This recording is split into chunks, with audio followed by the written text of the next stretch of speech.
When Pac-Man hit arcades in 1980, it became an instant hit. Anyone could play Pac-Man as long as they had the cores required. It became a cultural phenomenon, and it would be pretty shocking to come across someone who doesn't know who or what Pac-Man is today. Of course, there were other Pac-Man follow-ups through the years, but none stood out more than the 1982 sequel, Ms. Pac-Man, a title that did more than simply reskin the original, and to this day is one of the most important games in gaming history. But in later years, the character would face many legal problems. She's the original leading lady in video games. She was the very first spokesperson of either a celebrity or a video game character for the National Alliance of Breast Cancer Organizations, and is almost just as iconic as Pac-Man himself. Yet in 2022, Ms. Pac-Man doesn't exist. Despite Pac-Man being created by Namco in Japan, Ms. Pac-Man was created in America by General Computer Corporation and published by Midway, who at the time were Namco's American distributor of Pac-Man. The game originally started out as a modification kit for Pac-Man called Crazy Otto, and after Midway purchased the project, the game was turned into a proper sequel, with Namco having input over Ms. Pac-Man's design for the game's release. Namco would of course collect the royalties on each arcade cabinet. Since Pac-Man had a large appeal for any age and gender, it was also discovered that a large number of Pac-Man's audience were female players, so the introduction of a female character was a no-brainer. The game's success would improve upon every aspect of Pac-Man, and its minimal story would see how Ms. Pac-Man and Pac-Man met and fell in love. As the years went on, Pac-Man would receive many games, often including Ms. Pac-Man in guest or side roles, but her own starring role in her own games would be extremely limited. After the original Ms. Pac-Man, she only had 2 more starring roles, Ms. Pac-Man Maze Madness in 2000, and Ms. Pac-Man Quest for the Golden Maze in 2001. Like many popular characters making the jump from 2D to 3D in the mid to late 90s, Pac-Man would be the first to do this with Pac-Man World, which celebrated the franchise's 20th birthday in 1999 and featured appearances of the Pac-Man family like Miss Pac-Man and Professor Pac, all who were abducted and needed Pac-Man to rescue them. The game would be a huge critical hit and would not only see 2 follow-up sequels, but also a remake. But this era was also Ms. Pac-Man's time to shine in her very first 3D game since the original, 2000's Ms. Pac-Man Maze Madness for the PlayStation, Dreamcast, Nintendo 64, and in 2004 for the Game Boy Advance. It's a modernization on the original formula where players guide Ms. Pac-Man through a series of mazes as she solves puzzles, completes quests, and finds objects all in her own quest to stop a witch from stealing the Gems of Virtue. Its gameplay was familiar, yet its big jump to 3D allowed for more exploration and was more appealing to newcomers. Critical reception was mixed, but those who played it seemed to have enjoyed it. And a sequel called Ms. Pac-Man Maze Madness 2 was in development for the PlayStation 2, Xbox, GameCube, PC, Nintendo DS, and PSP. Sadly, this was cancelled mid-development in 2005 due to numerous obstacles like the developer, TKO Software, going out of business, the formation of Bandai Namco, and some kind of supposed oversaturation in the marketplace. However, Ms. Pac-Man would have a different follow-up release in 2001 exclusively for the PC called Ms. Pac-Man Quest for the Golden Maze.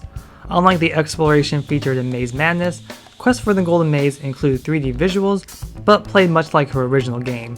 With it being exclusive to PC, chances are a lot of people missed out on this, and critics gave the game more negative reviews than anything. This entry would be the last main original game starring Ms. Pac-Man that wasn't a port of the classic, and is typically forgotten to time. In comparison to the original Pac-Man being re-released numerous times, even to this day, Ms. Pac-Man has fared much worse. 2011's Pac-Man Museum neglected Ms. Pac-Man to the game's only bit of DLC, and both have seemingly been delisted since. The physical release of Pac-Man Championship Edition 2 include the arcade game releases of Pac-Man, Galaga, and Dig Dug, 3 out of 4 of the official releases by Bandai Namco, omitting Ms. Pac-Man as a separate purchase. The digital release on the Xbox 360 was delisted sometime in the past few years, despite it being compatible on the Xbox One on up, and of course Pac-Man Museum Plus doesn't even include Ms. Pac-Man in its Ultimate Collection. Even Ms. Pac-Man's own 40th birthday wasn't hugely celebrated properly like Pac-Man's. The game and the character were just as influential, and yet she was somehow lucky enough to get a celebratory logo, but this only appeared on the home arcade release by Arcade 1-Up. But it was 2022 that was truly the ultimate death of Ms. Pac-Man and the rise of Pac-Mom.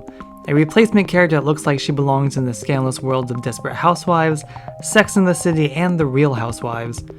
Beginning with the arcade archived release of Pac-Man in April and continuing with the Pac-Man Museum Plus in May, the original sprite of Miss Pac-Man was replaced with a new sprite of Pac-Mom in Pac-Land, Pac-in-Time, and Pac-Attack. Miss Pac-Man doesn't even appear in the collection, and with the game featuring an arcade for players to explore and decorate in-game, instead of a Miss Pac-Man statue as it should be, players have the only choice of Pac-Mom.